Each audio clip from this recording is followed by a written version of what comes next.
bumper, clear up. Outside bumper, barely.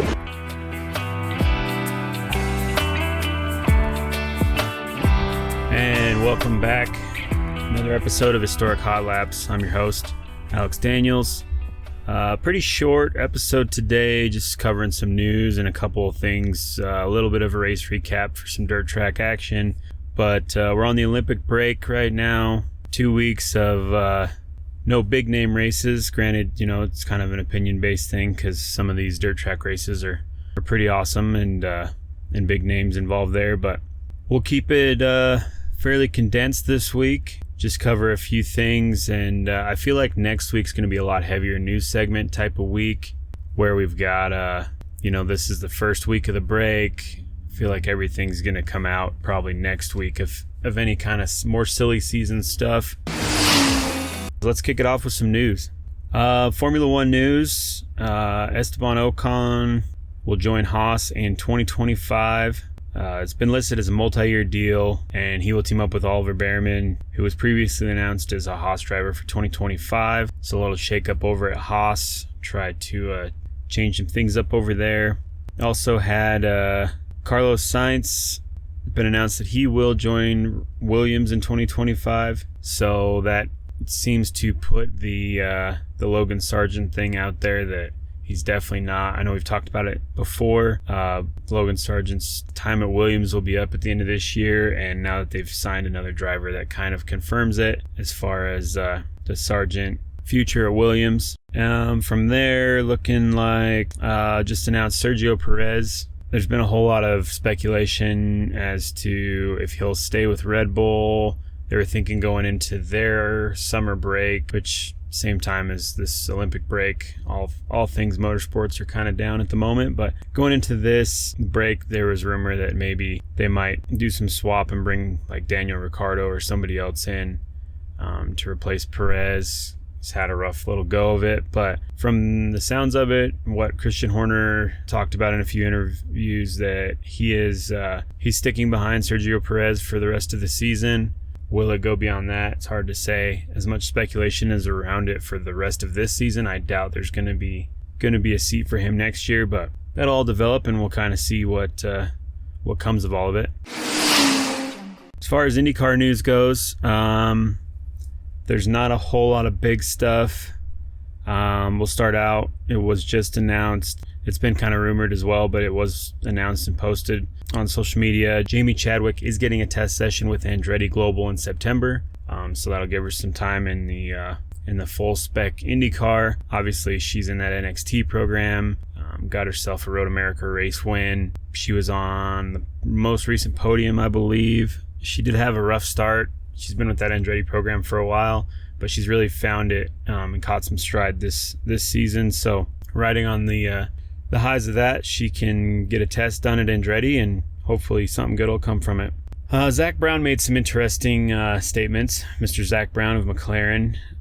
It's just been kind of an opinion-based argument, but after seeing some of the wreck fests of the last couple of races and the amount of cars that everybody's destroying, including Arrow McLaren that had to basically ride off tubs after Toronto. His perspective of the current state of IndyCar is that we're focused more on quantity and not quality. And he goes on to say, I don't think we need 27 cars. I think 20, 22, or even 24 great cars. I think we're focused too much on quantity, and we need to find a better blend of quality versus quantity. Furthered on, say, kind of do some comparisons to F1 and this and that. Obviously, he's in charge of that program as well, but that's not an apples to apples in my opinion, so I'm not going to cover much of that. But he has a point to, a little bit on, at the end of the day, even F1, you're going to have cars that are running 20th place, right? You're going to have cars that are running 22nd place. So whatever, you've still got the big three teams with Penske, Chip Ganassi, and Arrow McLaren. And then Andretti's I would say Andretti's there with Arrow McLaren in that fight for that third of the top three teams, right? Like, that's kind of just how it's been when you look at it. So I don't know, there is a lot of quality even in some of the lower level teams, and I think a lot of this is kind of a shot at Prema coming in and they're coming in with all this money, building a new shop and parts build. It's over $1 million worth of stuff for spares and 5 chassis for 2 full-time cars, all this stuff, right? Well, the other group that did that same thing was the first year after McLaren took over Aero SP. So it's a very similar thing, and I don't think that Zach Brown's necessarily threatened by Prema and what they're going to do, but there's obviously connection and blood and all that through there. So with the F1, F2 world with Prema and McLaren, I don't know, just interesting kind of way to look at it. I think the biggest problem for the amount of cars in the field is you're not getting good quality qualification runs. Practices are always a joke. It's tough, especially when you go to like an Iowa, right? A short oval, something like that, and you've got 27 cars trying to make a lap, and it just doesn't, 17-second lap times. You can't space out a second. You're no matter what, you're next to somebody if you're all on the track at the same time. So I get what he's saying when it comes to that, but really, at the end of the day, IndyCar's in about as good a place as they've been since the car split and, coming back together and all that. I feel like they're in a pretty good spot. Things are looking up. We've got a good TV deal next year for them. So we'll just kind of see where it goes, but see if that comment that he made ages well or not for McLaren. But I get from the F2 and F1 world where he'd be thinking, maybe make some changes and all that. But anyway, just interesting little talking point from Zach Brown. The other thing I wanted to talk about is there's still no charter system that was supposed to be done going into the Indy 500. It was postponed all year up to that point. It was announced it would come out, and then we had back-to-back race weekends over and over. But now here we are, 2 months out from that, and there's still really no charter agreement. There's rumors of how they're going to work things out. I don't know. It's interesting. You think with this TV deal and all that they'd be able to kind of land on this charter system deal and get it signed off on by the teams and the governing bodies there. But with that being said, there's a pretty good, it hasn't been announced, but pretty good rumor that after this year, Meyer Shank and Andretti will no longer have a technical alliance, and sounds like Chip Ganassi Racing is going to make that technical alliance with Meyer Shank going into next season. So there's a lot to unpack there. Basically, with this charter system, it's looking at a 3-car charter. So teams are good for 3 cars, 4 if you grandfather it in, which at that point, Chip Ganassi Racing is really the only one that can grandfather it in. So if they do get 4, they're currently at 5 full-time entries. That leaves Meyer Shank with an open spot for a 3rd entry that could be, call it a filler or test seat for Chip Ganassi Racing. With that technical alliance, they can work it all out how they want. Be a Meyer Shank car with Chip Ganassi Racing, but if there's somebody Chip wants in the program, I'm sure that he'll have a lot of say in that. So with that alliance, they can still run between the two teams. They can still run 6 to 7 cars without a whole lot of issues. That also brings up other speculation on what's going to happen now that the IMSA side with the Andretti and Acura Honda deal coming to an end. They're going to run it for GM. They've been pushing for GM in Formula One. Are they going to swap manufacturers next year with Prema coming in and also running GM? I don't know how they would pull that off, but this all could get real crazy in the next couple months, so be something to look out for. As far as NASCAR news goes, this one's been all over the place, but Corey LaJoie will be out of a job at the number 7 Spire Motorsports team at the end of the season. Obviously, his performance hasn't been stellar. He's getting outran by his teammates. It seems like that whole team has been an issue, and they've obviously got Rodney Childers coming in. So what's going to happen for drivers now? The real crazy thing is after this is Corey LaJoie and Kyle Busch had all their issues back and forth on a couple of races back, and there was a lot of bad blood there. We talked about it, and the funny thing is Kyle Busch drives for Spire in the Truck Series on his short, 6 to 8 race schedule or whatever it is. He's got a relationship with Spire Motorsports. See, Spire bought most of the assets from KBM when Kyle folded up shop there. So could we see this go full circle and see Kyle Busch in that number 7 car with Rodney Childress as a crew chief. I mean, anything's possible. I doubt it. I think Kyle's still got at least one more year, if not 2 more years at RCR. Seems pretty dedicated to that. But anything's possible in the silliness that is autosport. So where will Corey LaJoie land? Who knows at this point? It'll be interesting to see what all transpires of that. He's obviously got some talent. I think he'll honestly end up back in, say, an Xfinity ride or maybe a truck somewhere, but we'll just see what happens there. The other big piece of news as far as staffing goes, Legacy Motor Club released several employees from Jimmy Johnson's team, which there's really been no statements or anything about it. It's kind of interesting, but crew chief Jason Burdett was released from the team, and a few other crew members were released. Obviously, Johnson running a part-time schedule. He still intends to run the remaining 3 races that he has on his schedule, and that would be at Kansas, Las Vegas, and Phoenix. But currently, you're missing a couple key individuals like a crew chief. So who's going to fill that spot? And then, whatever positions that they need to fill. Aside from that, there hasn't been a lot of talk on it, so I'm not sure how many total people were let go, but sounds like it was definitely from Jimmy's team, or his car, should say, his entry. So if we hear more from this, we'll keep reporting on it, but kind of interesting. The last real piece of news, obviously these next gen NASCARs have had issues when you lose rear tires. The ride heights are so sensitive for the aerodynamics of these cars, and you sit in such a place that you lose one of the rear tires, you're usually beached if you're in the grass or anywhere near an edge of pavement or racing surface variants or whatever the case may be. You end up being stuck, and they've tried throwing some dollies on to lift the car up a little bit.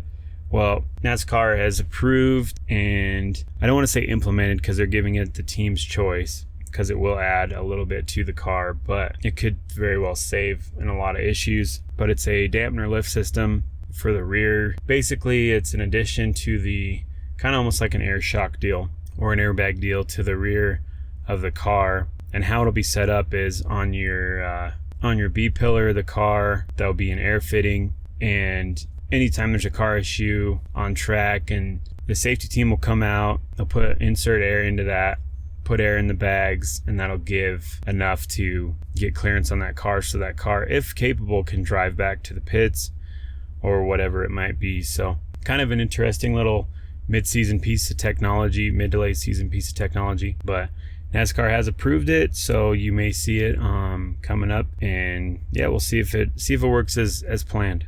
And I guess while we're on the topic of NASCAR, the regular season title is still up for grabs.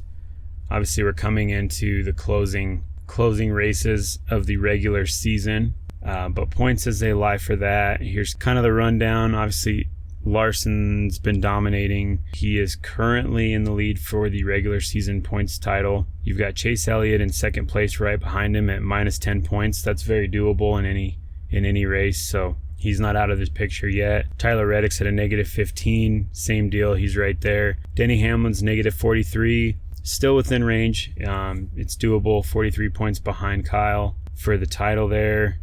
Ryan Blaney's negative 73. We're starting to get in that stretch where if anybody can make that happen, it's Blaney, though. He's a top 3 car all day. And then we get even further back. 6th place, William Byron at negative 95. 7th place is Truex Jr. at negative 96. And 8th is Christopher Bell at negative 98. I'd say Blaney forward, you're probably all right. Personal opinion. I don't know if there's enough racing left in the regular season to get, without back-to-back race wins maybe, but to get Byron or Truex or Bell in there. So just a little interesting kind of fight towards the end of the regular season. Obviously, everybody's focused on playoffs and all that, but there is still a regular season title as well. So we'll see if Larson can hold on to that lead that he's got. The only other piece of news that we've got for the week so far, granted, seems like every time we release an episode, three news stories drop. But oddly enough, over in the USAC world, USAC Silver Crown, Ken Schrader, Mr. Ken Schrader, is going to make a run at the USAC Silver Crown Series on August 17th. He'll be driving the number 14 McQuinn Motorsports entry So that'll be cool to see, a legend getting back in a car. That's what I love about these dirt track guys. They just never give up. And for those who are unfamiliar with the name of Ken Schrader, he's actually the USAC Silver Crown champion from 1982. So the 82 champion getting back into a car for kind of a one-off deal. Maybe there'll be more in them. I guess we'll see what happens, but everyone will be watching that. We did have a few races, so we can cover a couple race things. Let's start off Formula One. There was a little bit of drama with that race. I know we don't usually cover full race recaps on Formula One, but Formula One Belgian Grand Prix, pretty decent race for what it is. The finish is what really gets it. So Mercedes was 1-2 at the finish. George Russell crossing the line first, and then there was some drama unfolding after that. I'm sure anybody who follows the sports has already seen it, but going into the scales in the post-race inspection, found that Russell's car was under the required weight and he was disqualified. He was 1.5 kilograms underweight, or for those of us on this side of the pond, 3.3 pounds. This gave the win to Lewis Hamilton. The team still gets the win, obviously, but it's a tough break where you go from a team championship standpoint. You could easily have double the points than you got. Plus, for Russell, it's heartbreaking to lose a race because he did put a good fight out there for it. There's a whole process going into the race inspections and what goes on. But basically go in, cars are weighed pre-race without fuel and post-race without fuel. What they're thinking it is these cars pick up a lot of those marbles and that rubber off the track on cool down laps and things like that. And their theory, granted, 3.3 pounds of marbles to pick up is quite a lot, but they are thinking what happened is he didn't really do a cool down lap.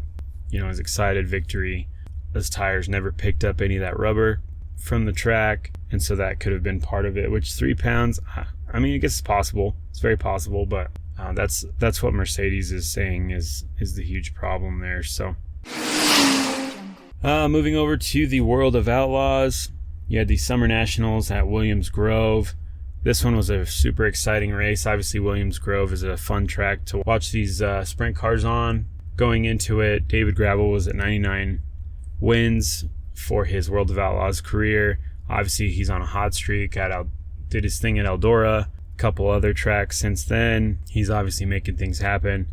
So the big thing was Gravel going to get his 100th World of Outlaws win at Williams Grove, and he sure did.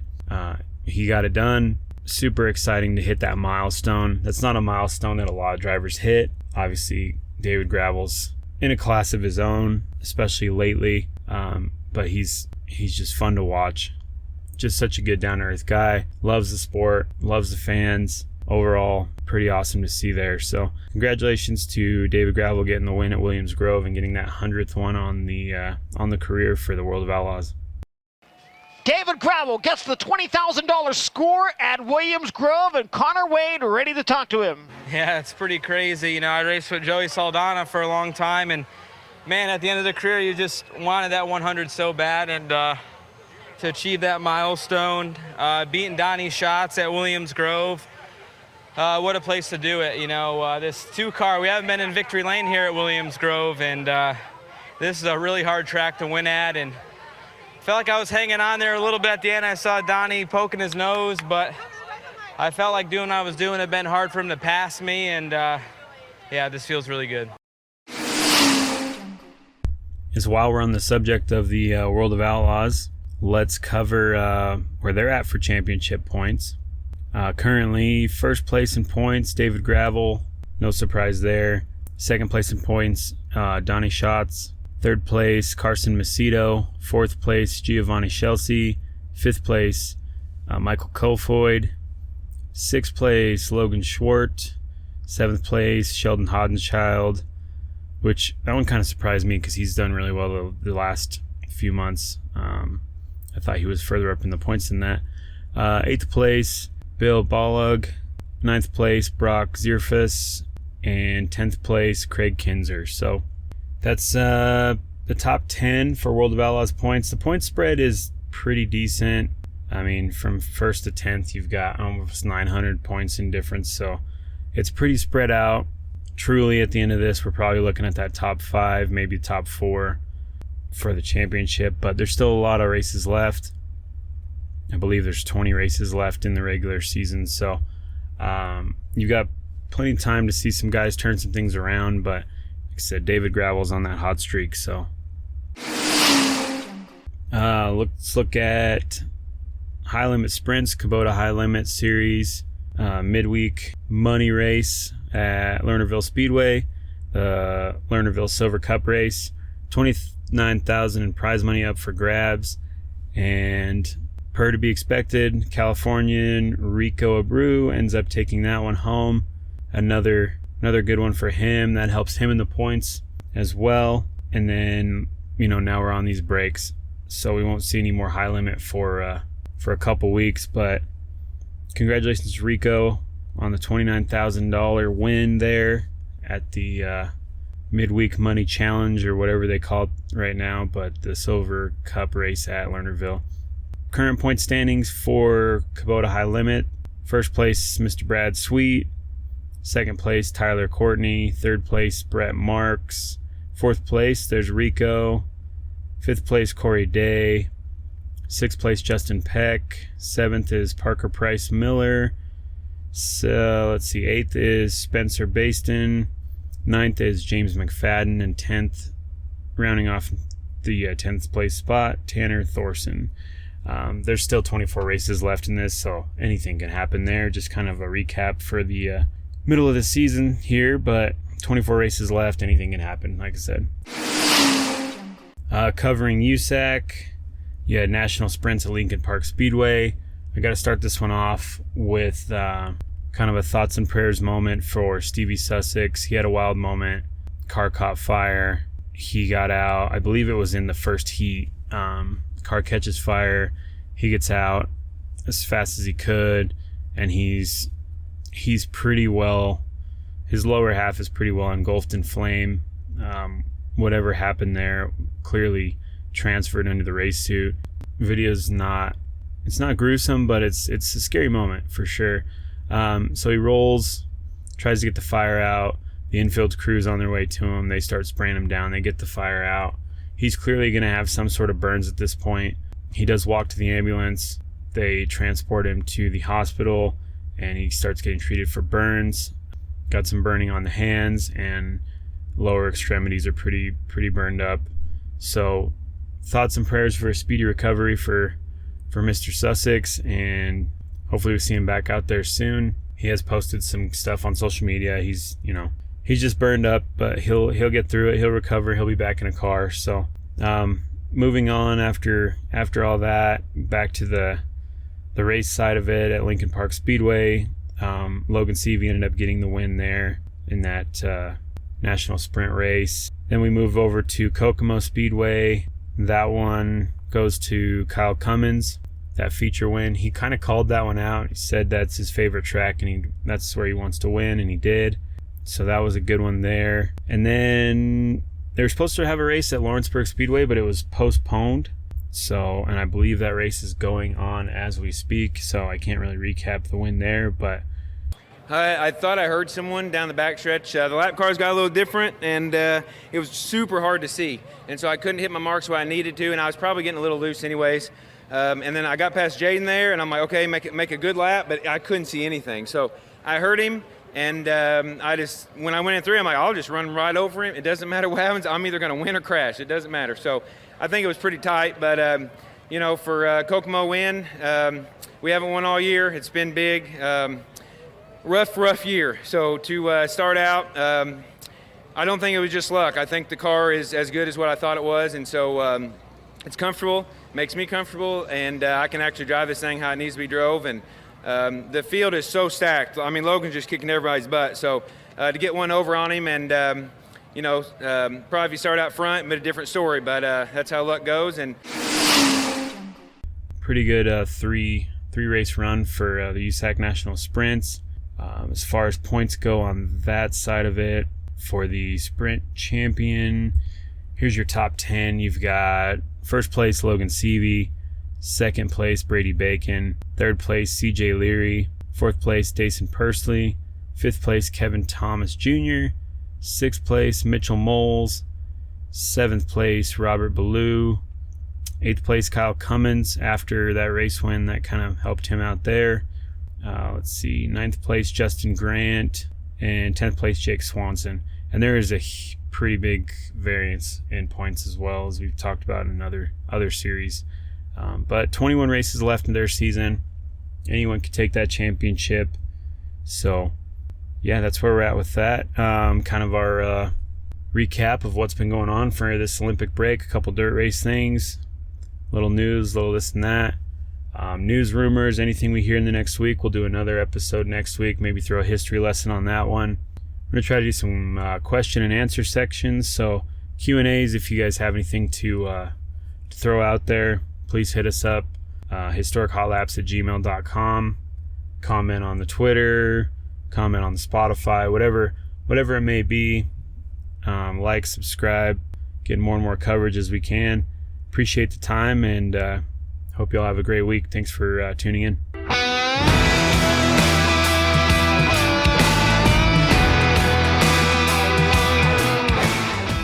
Thank you for sharing your time with us. If you enjoyed today's episode, make sure to subscribe and leave us a review wherever you listen to your podcasts. Don't forget to follow us at Historic Hot Laps on X and all your other social platforms for the latest updates and sneak peeks into upcoming episodes. You can reach out to us directly at historichotlapse@gmail.com. Send us your feedback, questions, comments, opinions, and additional subject matter you'd like us to cover. Thanks for tuning in.